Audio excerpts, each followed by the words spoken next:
जो गवर्नमेंट का नोटिस निकला है विश्रामगंज में कि ये लोग हमारे एडीसी एरिया को लेना चाह रहे हैं, वो भी इल्लीगली। इससे हमारे तिपरा लोगों को एक बात समझना चाहिए। जो शब्द का इस्तेमाल किया जा रहा है आजकल, मैंने सुना है बहुत बार, हम एडीसी को दखल करेंगे। दखल का मतलब क्या होता है? कैप्चर।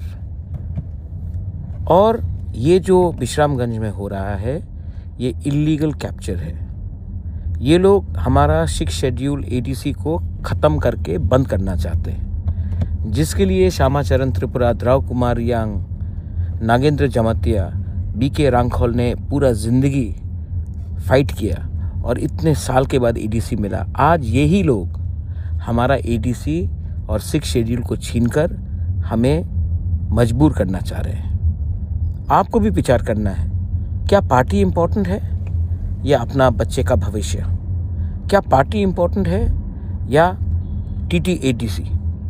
अगर आपको लगता है कि हम सिर्फ पार्टी करेंगे और अपने बच्चे का भविष्य के बारे और अपना अधिकार के बारे बात नहीं करेंगे, तो आप जाकर आपको जो मर्जी आता है आप कीजिए।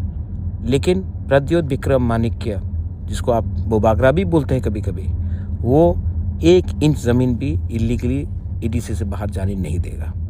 ये मेरा फुल एंड फाइनल कमिटमेंट है। अब आप विचार कीजिए, पार्टी करना है या जाति के बारे सोचना है।